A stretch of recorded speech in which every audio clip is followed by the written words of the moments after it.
मासूम बहू घमंडी सास। घमंडी और सख्त हृदय वाली पुष्पा 92 वर्षीय अपनी सास विमला पर बहुत जुल्म करती थी। ससुर के गुजर जाने के बाद से पुष्पा ने अपनी सास विमला का जानवरों से भी बदतर हाल कर दिया था। वो उसकी गिनती घर के नौकरों में करती, उसे अलग थाली में खाना देती, रहने के लिए अलग छोटा सा कमरा। ये सब देख पुष्पा के पति आलोक को बेहद दुख होता, लेकिन वे चाहकर भी ना कुछ कह पाते ना कुछ कर पाते। एक दिन पुष्पा अपने पति आलोक से कहती है, सुनो जी, मैं सोच रही थी क्यों ना अपने बेटे राहुल की भी शादी करा दे। देखो ना, घर का सारा काम मुझे अकेले करना पड़ता है और वो बुढ़िया की देख रेख भी मुझे ही करनी पड़ती है। मुझसे नहीं होता ये सब। ठीक है, हम राहुल के लिए लड़की देखना शुरू करते हैं। बहुत ढूंढने और जांच परखने के बाद देविका के साथ आखिरकार उसकी तलाश पूरी होती है। वो देविका को राहुल के लिए पसंद कर लेती है। ऊंचे संस्कार और सरल स्वभाव वाली देविका ने ससुराल में पहले दिन से ही सबका दिल। एक दिन देविका सबके लिए डाइनिंग टेबल पर प्लेट लगाती है। सभी लोग टेबल के पास आकर बैठ जाते हैं। देविका अपनी दादी सास का भी हाथ पकड़कर उन्हें डाइनिंग टेबल पर बिठाती है और उन्हें खाना परोस ही रही होती है कि पुष्पा उसे रोक लेती है। ठहरो देविका। क्या हुआ मम्मी जी? देविका, तुम इस घर में नहीं हो इसलिए शायद तुम्हें पता नहीं, तुम्हारी दादी सास के लिए अलग थाली है, वो इस थाली में नहीं खाती।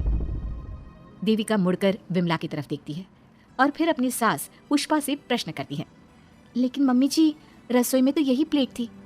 तुम यहीं ठहरो, मैं इनके लिए प्लेट लेकर आती हूँ।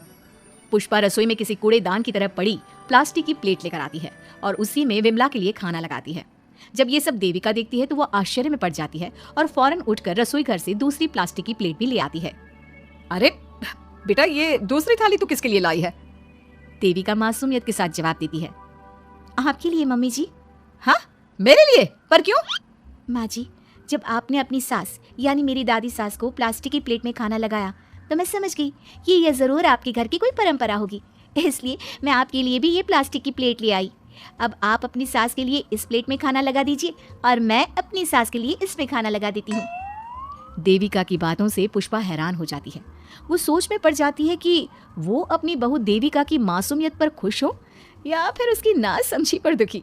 इसी तरह दिन बीतते चले जाते हैं और अब देविका को घर का माहौल और सास का स्वभाव सब समझ में आने लगता है।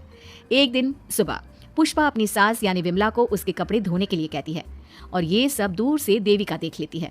उसके कुछ ही समय बाद देविका आती है और अपनी सास पुष्पा से कहती है, मम्मी जी, मैंने घर का सारा काम कर लिया है, कपड़े, बर्तन, झाड़ू, पोछा सब लगा लिया है। अब मैं आपके पैर दबा देती हूँ। अरे लेकिन बेटा, तूने कपड़े नहीं धोए? मेरे कपड़े तो अंदर कमरे में ज्यों के त्यों पड़े हैं। मैंने आपके कपड़े नहीं धोए मम्मी जी। आप जब दादी से बोल रही थी ना कि आज उन्हें अपने कपड़े खुद धोने होंगे तो मैंने सब सुन लिया था। ये शायद ये आपके घर की कोई रस्म होगी, तो मैंने आपके कपड़े भी नहीं धोए मम्मी जी। देविका की बातें सुनकर पुष्पा अपना सर पकड़ लेती है और मन ही मन कहती है, ये तो जरूरत से कुछ ज्यादा ही सीधी है। अब क्या करूं मैं इसका? इस बुढ़िया ने मुझे परेशान करके रख दिया है। एक तरफ वो जरूरत से ज्यादा सीधी मेरी बहू जो मेरी हर हरकत को इस घर का रिवाज समझ लेती है, और दूसरी तरफ ये बुढ़िया जो रोज अपना बिस्तर गंदा कर देती है। आए बुढ़िया, अब कौन करेगा ये बिस्तर साफ? बाहर से नौकर बुलाने पड़ेंगे क्या? चल जल्दी से अपना बिस्तर साफ कर, गंद मचा कर रखा है। बहू, तू ऐसा क्यों कहती है? मैंने तेरा क्या बिगाड़ा है? मैंने तो कभी तुझसे ऊंची आवाज में बात तक नहीं की, फिर तू मुझसे इतनी नफरत क्यों करती है? तभी वहां आलोक, देविका और उसका पति आ जाता है। क्या हुआ पुष्पा, तुम माँ पर ऐसे क्यों चिल्ला रही हो? अरे देखो ना अपनी माँ को, इस बुढ़िया ने अपने बिस्तर का क्या हाल कर रखा है। कितनी बदबू आ रही है इस बिस्तर से, किसी काम की नहीं ये बुढ़िया। आप एक काम क्यों नहीं करते, इस बुढ़िया को वृद्धाश्रम क्यों नहीं छोड़ाते? आलोक ये सुनकर परेशान हो जाता है। वो मन ही मन अपनी माँ से अपनी गलतियों की माफी तो मांगता है, लेकिन जुबान से कुछ नहीं बोलता। बहू, ऐसा मत कर बेटा, तू जैसा बोलेगी मैं ठीक वैसा ही करूँगी। मैं अभी इस बिस्तर को साफ कर देती हूँ, पर प्लीज़ मुझे इस घर से मत निकाल। ये घर मेरे पति की आखिरी निशानी है। मैं अपनी अंतिम सांस तक इसी घर में रहना चाहती हूँ। माँ जी, दादी सास का बिस्तर मैं साफ कर दूंगी और अब से आपको कोई शिकायत का मौका भी नहीं दूंगी। आप प्लीज दादी को वृद्धाश्रम मत भेजिए। हाँ माँ, दादी को रहने दीजिए ना यहीं पर, उनके बिना ये घर बिल्कुल अच्छा नहीं लगेगा। देखो बेटा, इनका जाना जरूरी है, अब इनकी उम्र हो चुकी है, इसलिए अब इन्हें अपनी बाकी की जिंदगी वहीं बितानी पड़ेगी। इतने में देविका वहां से चली जाती है और कुछ ही मिनट बाद एक बड़ा सा बैग लेकर वहां पहुंच जाती है। देविका के हाथ में बैग देखकर सब अचंभे में पड़ जाते हैं। अरे देविका, तुम ये बैग कहाँ से लाई? तुम कहीं जा रही हो क्या?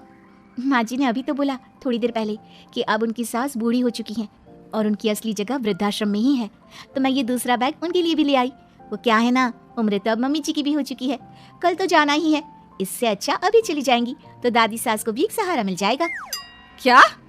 क्यों बहू तुम मुझे वृद्धाश्रम भेजेगी हैं? अपनी सास को? मम्मी जी, अगर आप इस परंपरा का पालन करेंगी तो मुझे भी तो इस परंपरा का पालन करना पड़ेगा ना। मैं बिल्कुल आपकी तरह बनना चाहती हूँ। मेरी माँ कहा करती थी, ससुराल में बिल्कुल अपनी सास के नक्शे कदम पर ही चलना, जैसा वो करें और जैसा वो रहे ठीक वैसा ही रहना। तभी मैं एक अच्छी बहू बनने में कामयाब हो पाऊंगी ना सासू माँ। देविका की ये बातें सुनकर पुष्पा की आंखों में आंसू आ जाते हैं। देविका की बातों में उसे मासूमियत के साथ साथ आज बहुत सी चीजें सुनाई देती हैं, जो चीख चीख कर बताती है कि वो आज तक कितना गलत करते आई हैं।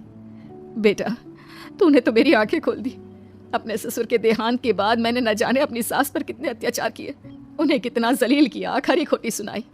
आज अगर तू नहीं होती तो मुझे कभी अपनी गलतियों का एहसास तक नहीं होता। देर से ही सही आपको अच्छे बुरे का एहसास हुआ, यही बहुत बड़ी बात है। मम्मी जी, तो अब आपके सामान का क्या करना है? अरे जा जाकर इसे मेरे कमरे में रख कर आ जा। अब कोई कहीं नहीं जाएगा, सब यहीं साथ में रहेंगे। बहू, मुझे समझ में नहीं आ रहा मैं तेरा किन शब्दों में धन्यवाद कहूँ। जो चीज़ तूने 2 दिन में पुष्पा को समझा दी, वो मैं बरसों से कहने की हिम्मत तक ना कर सका। पापा जी, जरूरी नहीं कि हर बात कहकर भी बताई जाए, कभी कभी अपनी गलतियों का एहसास कराना भी जरूरी होता है। और मैंने भी मम्मी जी के साथ ठीक वैसा ही किया, उन्हें उनकी गलतियों का एहसास कराया और देखिए आज सब ठीक हो गया। सच में देविका, तुमने आज हम सबको बहुत बड़ी सीख दी है। अब पुष्पा सुधर जाती है।